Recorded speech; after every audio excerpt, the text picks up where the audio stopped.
नमस्कार दोस्तों, स्वागत है आपका जीके लाइव पाठशाला में। एसएससी जीडी 2024-25 के लिए अंकित भाटी सर की प्रैक्टिस सेट सॉल्व कर रहे थे, जिसमें से हम लोग 7 प्रैक्टिस सेट कर चुके थे।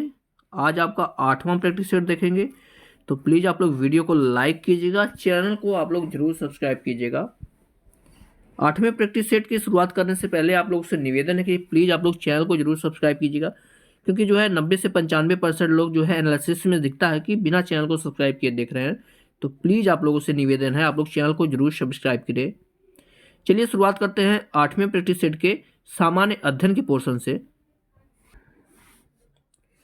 21वें क्वेश्चन से जो है सामान्य अध्ययन का पोर्शन है। प्रश्न दिया गया है, संविधान सभा के सदस्यों ने किसको भारत के संविधान पर हस्ताक्षर किया, यानी किस डेट को जो है भारत के संविधान पर हस्ताक्षर किया। जवाब है ऑप्शन बी, यह जो है 24 जनवरी सन 1950 को सभी ने जो है हस्ताक्षर इस पे किया था। बी ऑप्शन यहां से आपका सही होगा। 22वां प्रश्न देखेंगे। इस प्रश्न में दिया गया है, निम्नलिखित में से कौन सा पोषक तत्व प्रति ग्राम अधिकतम ऊर्जा संग्रहित करता है।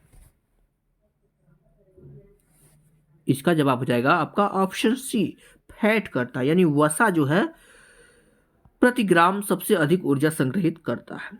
सी ऑप्शन यहां से आपका सही बनेगा। अगला प्रश्न 23 नंबर का है। इस प्रश्न में दिया गया है, पेमेंट बैंक के बारे में निम्नलिखित में से कौन सा विकल्प सही नहीं है। 23 नंबर का प्रश्न है। जवाब हो जाता है आपका option number C, credit card जारी किए जा सकते हैं। यह ऑप्शन आपका यहां से गलत हो जाएगा। सी ऑप्शन आपका यहां सही होगा। 24वां प्रश्न देखेंगे। इसमें दिया गया है, निम्नलिखित में से किस प्रधानमंत्री ने 1985 में अखिल असम गण संग्राम परिषद के साथ समझौते पर हस्ताक्षर किए थे। इसका जवाब है ऑप्शन बी, यह जो है राजीव गांधी जी के द्वारा किया गया था। बी ऑप्शन यहां से आपका सही हो जाएगा। 25वें प्रश्न में दिया गया है, 7 से 18 नवंबर 2022 के मध्य यूएनएफसीसीसी के कॉन्फ्रेंस ऑफ पार्टीज, आगे देखते हैं,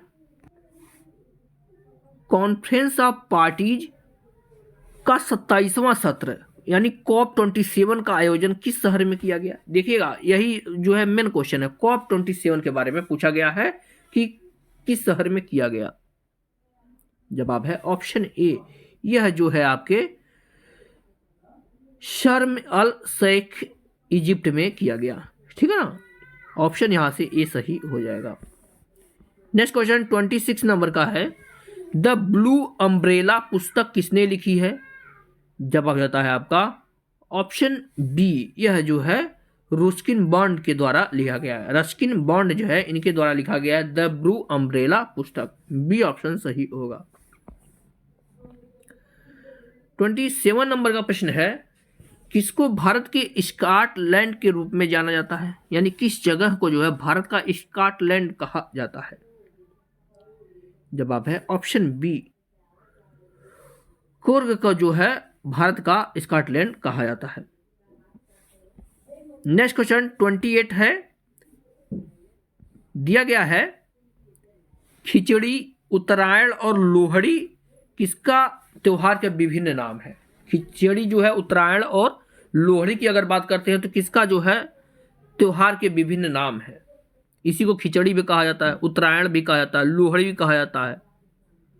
जवाब हो जाता है आपका ऑप्शन नंबर यहां से डी, यह जो है मकर संक्रांति के अलग अलग नाम है। ठीक है ना, यही मकर संक्रांति के अलग अलग नाम है। यहां से आपका डी ऑप्शन सही होगा। बढ़ेंगे 29वें प्रश्न की तरफ। इस प्रश्न में है, मानव शरीर में उस एंजाइम का नाम बताएं जो कार्बोहाइड्रेट को तोड़ने में मदद करता है। इसका जवाब हो जाता है आपका ऑप्शन नंबर यहां से डी, यह हो आपका एमाइलेज है। डी ऑप्शन सही है। क्या हो जाएगा, एमाइलेज। 30वें प्रश्न को देखेंगे। इसमें दिया गया है, चूना पत्थर एक तलहटी होता है जो मुख्यतः किसका बना होता है। जवाब है ऑप्शन सी, यह जो है कैल्शियम कार्बोनेट का बना होता है चूना पत्थर। सी ऑप्शन सही हो जाएगा। क्या? Calcium carbonate. 31वां प्रश्न है, आधिकारिक तौर पर गोवा का राजकीय खेल कौन सा है? जवाब है ऑप्शन ए, फुटबॉल है गोवा का राजकीय खेल। बढ़ते हैं 32वें प्रश्न की तरफ। इसमें दिया गया है, युवा मामले और खेल मंत्रालय ने 29 अगस्त 2022 को राष्ट्रीय खेल दिवस के अवसर पर देश भर के कितने स्कूलों में मीट द चैंपियन पहल का आयोजन किया? मीट द चैंपियन पहल का आयोजन के बारे में पूछा जा रहा है। जवाब है यह जो है 26 स्कूलों में यह पहल आयोजित किया गया। बी ऑप्शन सही होगा। नेक्स्ट क्वेश्चन दिया गया है 33 नंबर का यह प्रश्न है, देखेंगे ध्यान से। दिया गया है, निम्नलिखित में से किसने भारतीय बाजार में उन्नत ऊर्जा उच्च ऊर्जा स्कैनिंग सिस्टम की पेशकश करने के लिए यूके स्थित स्मिथ डिटेक्शन के साथ एक समझौता ज्ञापन पर हस्ताक्षर किया है? इसका जवाब है ऑप्शन ए, यह जो है भारत डायनेमिक्स ने किया है। ए ऑप्शन यहां से हो जाएगा। कौन? भारत डायनेमिक्स। 34 नंबर का प्रश्न दिया गया है, एमी पुरस्कारों का कौन सा संस्करण लॉस एंजलिस 2022 में आयोजित किया गया? एमी पुरस्कार। जवाब है यह जो है इसका 74वां पुरस्कार है। यह जो है 74वां संस्करण इसका है, तो डी ऑप्शन यहां से सही होगा। नेक्स्ट क्वेश्चन 35 नंबर का दिया गया है, महारानी एलिजाबेथ सेकेंड की मृत्यु की इस खबर को प्रसारित करने के लिए किस, आगे देखते हैं, इसको प्रसारित करने के लिए जो है किस कीवर्ड का उपयोग किया गया था? 35वां प्रश्न है। इसका जवाब बन जाता है ऑप्शन ए, यह जो है लंदन ब्रिज इज डाउन। ठीक है ना? क्या कहा गया था? London bridge is down. आपका ए ऑप्शन सही हो जाएगा। नेक्स्ट क्वेश्चन है, पर्यावरण संरक्षण के बारे में जागरूकता फैलाने में सहायक पुस्तक साइलेंट स्प्रिंग के लेखक कौन है? साइलेंट स्प्रिंग के बारे में पूछा जा रहा है। जवाब है आपका ऑप्शन बी, रेचल कार्सन है। बी ऑप्शन यहां से होगा, रेचल कार्सन। अगला प्रश्न है, सितंबर 2022 में जारी ग्लोबल इनोवेशन इंडेक्स में भारत का रैंक क्या है? इसका जवाब हो जाता है आपका ऑप्शन डी, इसमें जो है 40वां रैंक भारत का रहा है 2022 में। अगला प्रश्न है, गांधार कला शैली निम्नलिखित में से किस यूरोपीय राष्ट्र की कला से प्रभावित था? गांधार कला शैली। जवाब है ऑप्शन डी, यह जो है ग्रीस से प्रभावित था। डी ऑप्शन सही हो जाएगा।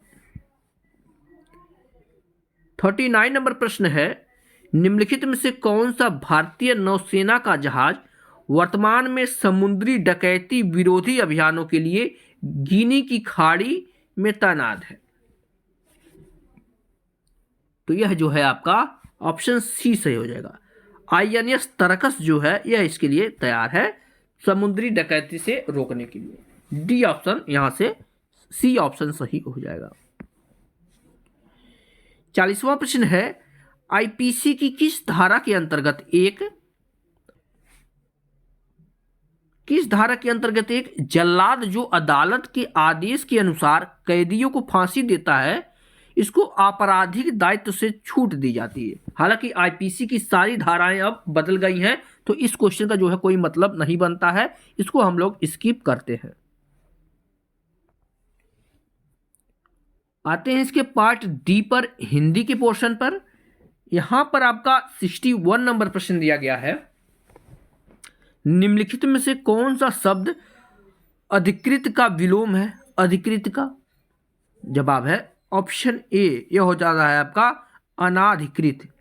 ए ऑप्शन यहां से सही हो जाएगा। अगला प्रश्न है, भूमि के अंदर की जानकारी रखने वाला वाक्यांश के लिए एक शब्द क्या होगा? जो भूमि के अंदर की जानकारी रखता है उसे जो है भूगर्भवेत्ता बोलते हैं। ए ऑप्शन यहां से सही हो जाएगा। तीसरा नंबर प्रश्न में दिया गया शुद्ध वाक्य का चयन करना है आपको।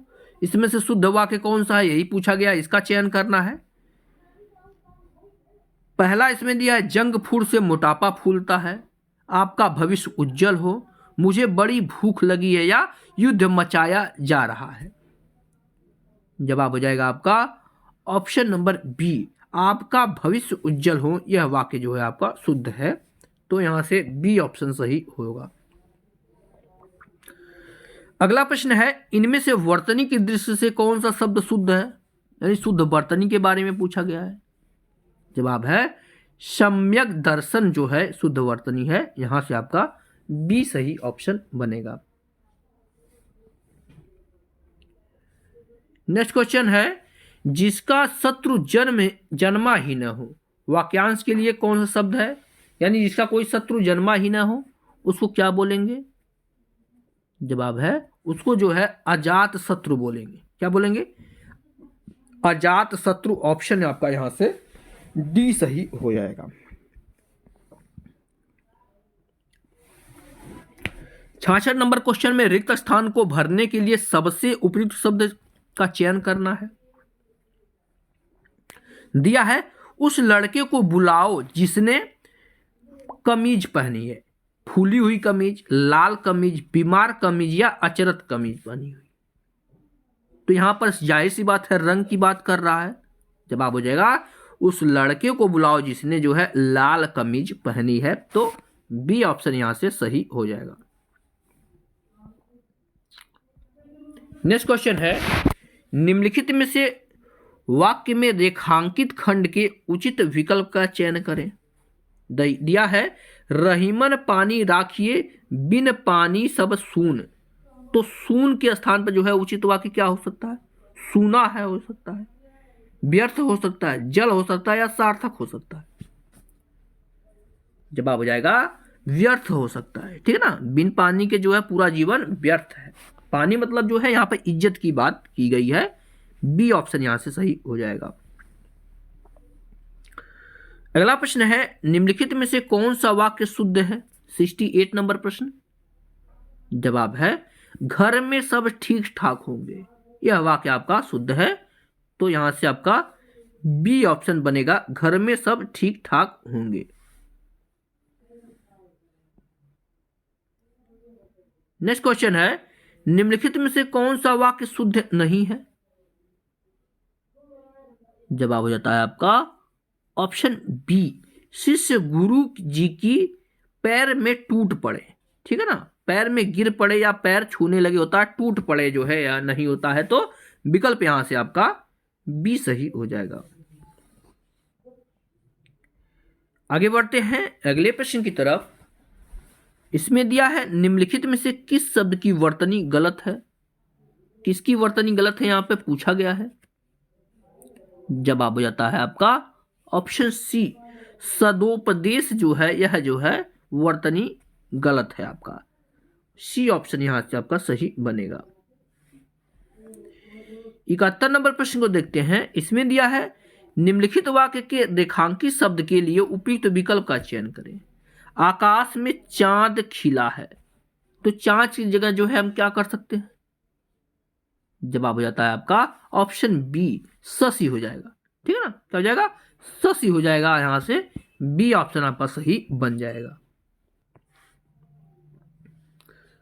अगला प्रश्न है निम्नलिखित में से अंधेर नगरी के रचनाकार कौन है। अंधेर नगरी के बारे में बार बार पूछा भी जाता है। जवाब है ऑप्शन सी, भारतेंदु हरिश्चंद्र जी ने जो है अंधेर नगरी नाटक का रचना किया है। सी ऑप्शन यहां से सही होगा। नेक्स्ट क्वेश्चन है निम्नलिखित में से शुद्ध वाक्य का चयन करना है। कौन सा वाक्य शुद्ध है। जवाब है प्याज तीखा होता है, यह वाक्य आपका यहां से शुद्ध है, तो डी ऑप्शन आपका सही होगा। आगे बढ़ते हैं 74 नंबर प्रश्न पर। इस प्रश्न में दिया गया है मन की मन में रह जाना, मन की मन में न रह जाना, इस मुहावरे का अर्थ बताना है। जवाब है ऑप्शन बी, अपूर्ण इच्छा रखना। बी ऑप्शन यहां से जो है क्या, अपूर्ण इच्छा रखना। अगला प्रश्न दिया गया है, निम्नलिखित वाक्य की किस भाग में त्रुटि है? वाक्य है मुरझाया हुआ फूल पहला है, दूसरा है वर्षा की फुहार से अभिसंचरित होकर पुनः खिल उठा। यह चारों जो है A option, B option, C option, D option, इसमें पूछा गया किस भाग में त्रुटि है? जवाब हो जाएगा सी भाग में त्रुटि है, अभिसंचरित होकर में। तो यहां से सी ऑप्शन सही हो जाएगा। 76 से 80 तक गद्यांश पढ़ के आपको आंसर देने हैं, तो एक बार हम गद्यांश को पढ़ लेते हैं। आप लोग स्क्रीनशॉट इसका जरूर ले लीजिएगा ताकि अच्छे से समझने में कोई प्रॉब्लम ना हो। दिया है, बच्ची और खिलौने का संबंध सदैव से ही रहा है। हम यह भी कह सकते हैं कि खिलौनों के बिना हम बच्चों की दुनिया की कल्पना भी नहीं कर सकते। चाहे हम बच्चों को खिलौने खरीद कर दें या न दें, बच्चे अपने लिए किसी न किसी चीज, चाहे वे टूटे फूटे डिब्बे हो या इसकी तरह अन्य सामग्री हो, उसको जो है खिलौने की शक्ल दे ही देते हैं। बच्चे को एकदम छुटपन से ही मुंह से या खिलौने से अजीबो गरीब आवाजें निकालकर हम बहलाते हैं और बच्चे बहल भी जाते हैं। आगे देखते हैं, यही बच्चे जैसे जैसे बड़े होते जाते हैं खुद भी चीजों को जोड़ तोड़कर खिलौने बनाने में अपनी रचनात्मक ऊर्जा का खूब इस्तेमाल करते हैं। इसलिए भी यह जरूरी हो जाता है कि बच्चों के इस रचनात्मक ऊर्जा को उभारने के लिए उन्हें भरपूर मौके दिए जाएं। पहले हम गौरव करें कि बच्चे अपने रोजमर्रा, आगे देखते हैं, रोजमर्रा के जीवन में कौन कौन सी चीजें बनाते हैं। इसके लिए अगर हम अपने अतीत में झांकें तो तरह तरह के खिलौने का खजाना हमारी स्मृति से निकल कर आता है। ढेर सारी माचिस की खाली डिब्बियों को बिल्कुल सरल तरीके से जोड़कर बनती रेलगाड़ी, कागज से बनाई जाने वाली ढेरों चीजें जैसे नाव, हवाई जहाज, तितली, नाग आदि क्या क्या नहीं बनते थे। इन सब से यह जो है आपके गद्यांश है। इस पर प्रश्न दिया गया है 76 नंबर का, देखेंगे। प्रश्न है, अनुच्छेद में इस बात की ओर संकेत किया गया है कि, तो किस बात के तरफ संकेत किया गया है संकेत में? जवाब है ऑप्शन नंबर यहां से डी। अनुच्छेद में जो है बच्चे को अपने आसपास की चीजों को खिलौने बना लेते हैं, इसी बात पर जो है पूरा संकेत किया गया है। डी ऑप्शन सही होगा। अगला प्रश्न है, जैसे जैसे बच्चे बड़े होते हैं वैसे वैसे क्या होता है? तो जैसा गद्यांश में दिया गया है, जैसे जैसे बच्चे बड़े होते हैं खिलौने बनाने में अपनी रचनात्मक ऊर्जा का प्रयोग करने लगते हैं। ए ऑप्शन सही होता है। अगला प्रश्न है, खिलौने बच्चों की क्या बढ़ाते हैं? सामाजिकता बढ़ाते हैं, ऊर्जा बढ़ाते हैं, भावनाओं को बढ़ाते हैं या रचनात्मकता को बढ़ाते हैं? तो जो है खिलौने बच्चे की रचनात्मकता को बढ़ाते हैं। डी ऑप्शन आपका सही बन जाएगा। अगला प्रश्न, निम्नलिखित में से कौन सी चीज बच्चे के लिए दूरबीन बन सकती है? जवाब होता है आपका ऑप्शन नंबर डी। टूथपेस्ट की खाली डिब्बी जो है, इसे जो है बच्चे दूरबीन बना सकते हैं, तो डी ऑप्शन सही होगा। और इस प्रैक्टिस सेट का लास्ट क्वेश्चन है, बच्चों की रचनात्मक ऊर्जा को उभारने के लिए क्या करना चाहिए? जवाब हो जाता है ऑप्शन डी, अनुपयोगी परंतु सुरक्षित सामान दे सकते हैं। डी ऑप्शन यहां से सही हो जाएगा। इस तरह से हमने जो है इस प्रैक्टिस सेट को भी पूरा कर लिया है। अगर वीडियो पसंद आई हो तो आप लोग लाइक जरूर करिएगा और चैनल को जरूर सब्सक्राइब कीजिएगा। मिलते हैं नेक्स्ट लेक्चर में, तब तक के लिए धन्यवाद।